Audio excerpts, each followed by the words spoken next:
Pangatlong unit mga bossing. Ngayong araw, MSG PCP yung unang binuo natin. Yun. Kompakto ang bagay talaga dito. 15 o 16 inches. Kaya lang gusto ni Sir 18. Ito yung kinalabasan. 18, dalawa lang yung ganitong battle tank mga bossing.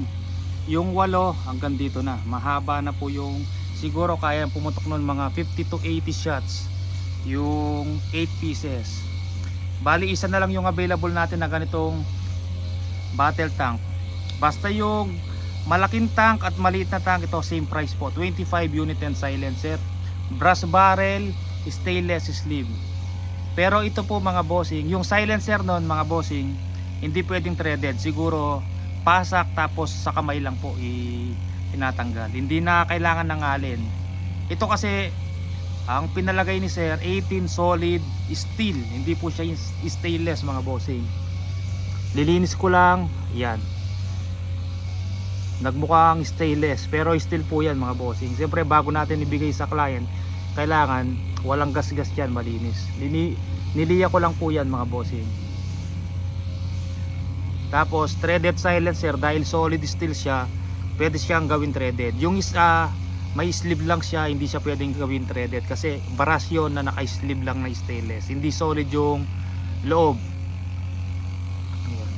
Bali 25,000 ang barrel po nun, ordinary lang mga bossing. Unit and silencer, ito nag-add siya ng 3,000 para sa ganitong silencer at sa solid MSG po na steel barrel, 12 probe choke barrel po siya. Yan, 23.5 inches yung barrel na to, pinutulan ko siya ng 18 inches. Ayan, wala pang tornilyo, nag-order pa ako ng tornilyo, di pa dumating. Tornilyo na lang ang kulang. Ayan. Ngayong araw dating ng mga tornilyo, tapos padala natin mamayang hapon. Payment first po ang ginawa ni Sir, bayad na po to mga bossing. Ayan. Ang target ko kaya 3 inch lang yung receiver, hindi ganun kabigat. Siguro susunod magbubuo tayo ng mga, kung gusto nyo pang malakasan, gawa tayong 4 to 5 inches na receiver. Ito kasi dinesign ko, ang target ko lang 800 to 850 fps. Kasi pag bag hunting mga bossing, no need mo na, hindi mo na kailangan mag 900 to 1000, masyadong malakas. Ang ganun tune maganda lang po pang competition, pero nasa inyo pa rin yun mga bossing. Para sa akin lang kasi experience ko yan, sa sobrang lakas ng unit, pag tinamaan mo yung ibon, nakakalayo pa, nagugulat sa sobrang lakas ng bala, sa sobrang bilis, binaril mo yung daga, nakakatakbo pa, hindi alam tinamaan dahil sa sobrang bilis, nakakalayo pa. Ngayon pahirapan sa paghanap ng yun, ng daga na naulog na binaril mo. Hindi kagaya ng 800 or 850, yan mga 820, 830. Pag tinamaan yung daga, nasa taas ng puno yan, siyempre baka umakit yung mga daga sa mga puno. Pag tinamaan mo yan, baksak yun kasi may impact pa siya, dahil hindi ganun kabilis yung labas ng bala. May impact pa, laglag diretso, madaling hanapin yung tinamaan mo. Hindi kagaya ng 900, experience ko yan, kahit sino sa mga kasama ko, tinamaan yung ibon ay daga, nakakalayo pa, pahirapan sa paghanap. Minsan nakabenteng tama ka, yung 5 nawawala, hindi mo na alam kung saan pumunta, na bumaksak dahil nag-glide. Yan, nag-glide yung mga daga. Tanggalin natin sa woodstock at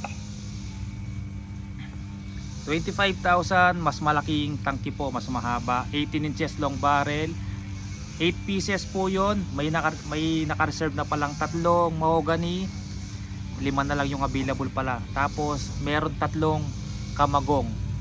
25,000 po, ordinary barrel, pero siyempre kailangan daw mapanood yung video. Natural po, bago natin padala, bago natin ibigay sa client, i-check natin yung groupings. Hindi natin papadala na pangit tumama. I-send natin sa inyo yung video o i-vlog natin. Ang FPS nito, pinalakas ni Sir. Gusto niya kasi medyo mas malakas sa 800. Ang nagawa ko lang dito mga 880 hanggang 890. Yan, nilakihan ko yung butas dito palabas dito sa swing. O-ring po yan, o-ring, hindi na kopa. Nilakihan ko, umabot ng 880 to 890 fps. Malakas na yon mga bossing, sumisipa na. Pero kung tatanong 830, yan, tamang tama lang 830. Tipid ka na sa hangin, kahit 100 meters tatama ka, depende pa rin sa iyo mga bossing.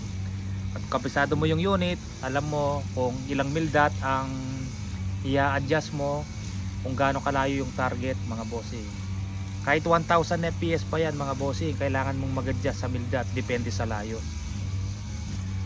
Yan, ipit natin. Nasa babarel po yan mga bossing. Ang CO2 nasa 600 fps lang. Kumpara sa 830, malayo na mga bossing.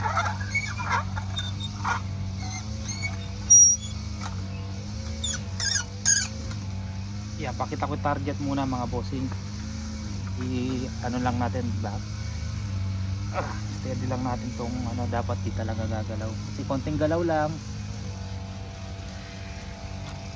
Konting galaw lang.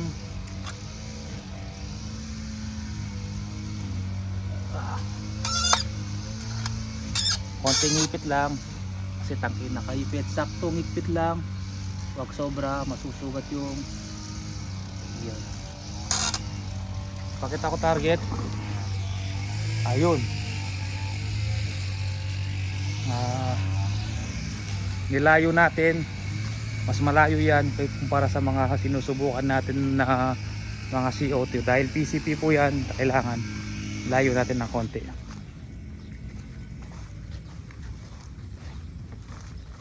Sana okay tumama sir. Nakalimutan ko yung pangalan ni sir. Alam naman sir kung sino siya dahil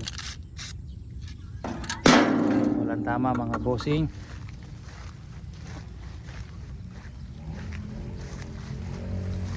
At least mga 25 meters.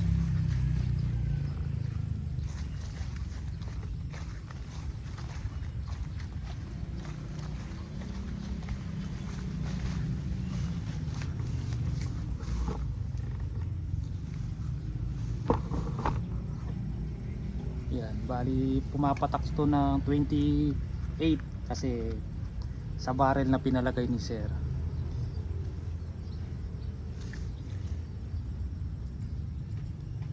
Walang gagalaw.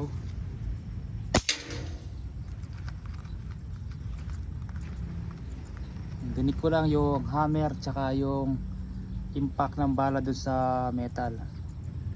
Pangalawa, wag ka lang gagalaw. Yan pa rin. Meron siyang 2.5 PSI. Max nito 3,000 mga bossing. Regulated yan. Taiwan, hindi China. China madaling masira, mas matibay naman yung Taiwan. 1,000 ang taas ng Taiwan sa China regulator. 1,000 pesos. Ba't lalagyan mo pa ng China o madaling masira? Add ka na lang ng konti, mas magandang regulator na. Yun pa rin. Pangatlo, konting galaw lang magbabago yung tama doon, kaya dahan-dahan tayo. Pangapat,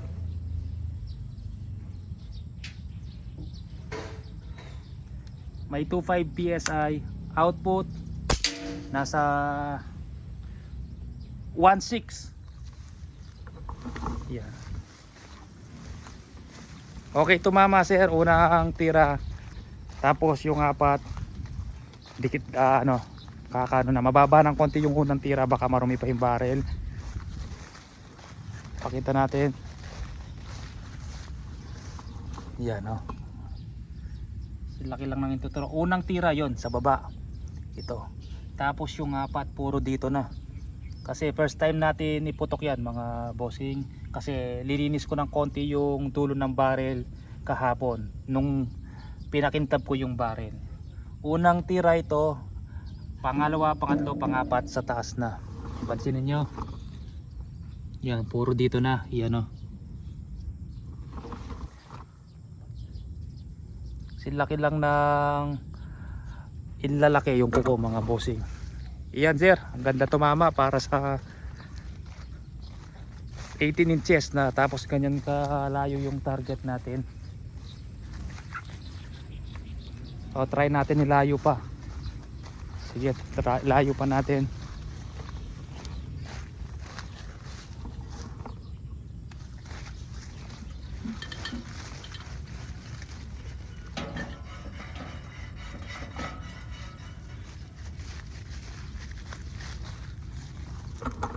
Layo ko pa. Castro yung gamit natin mga bossing.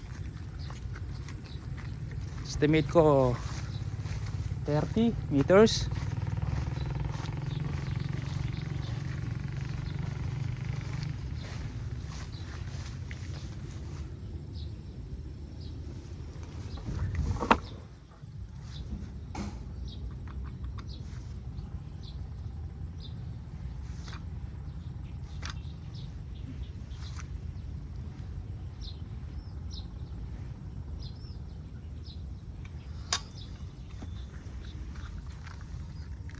MSG barrel po.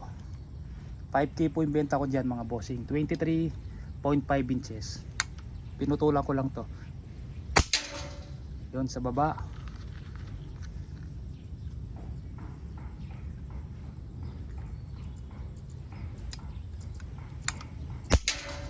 Doon pa rin. Yun. Okay tumama.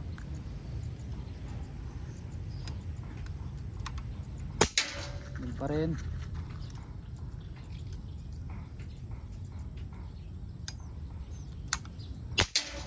Pa rin. Yan, check natin.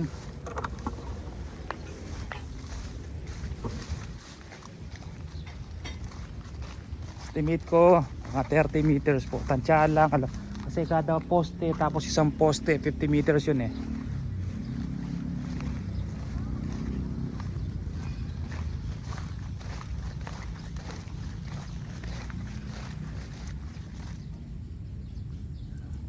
Lobat.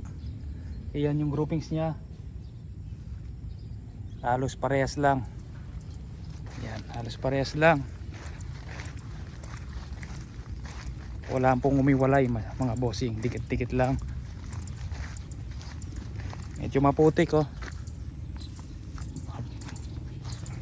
Maghapon kasi yung ulan kahapon.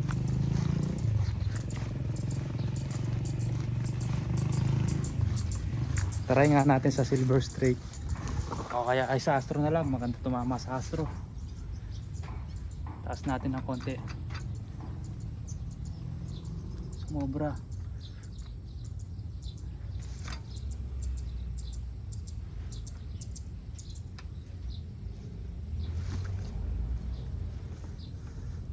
Okay tumama sir. Yan, sa may gustong pa-reserve 1 to 2 months. Pinakamatagal na po yung 3 months bago matapos. Dahil kompleto na po gamit yung mga MSG PC pan natin. Ang kulang lang po wood stock, nakapila na po.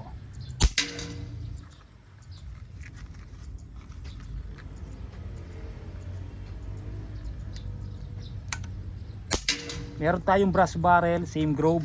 Yun lang, brass barrel lang siya. Ito ay solid steel. Gusto ni sir solid steel. Yun solid brass 16mm po. Walang sleeve, parang DBB din po. MSG barrel din po. Yun, okay. Yan, bumubulaklak lang mga bossing.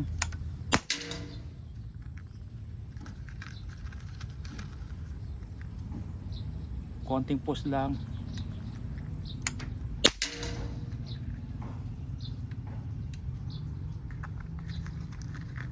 Ayos, ayos sir, okay tumama.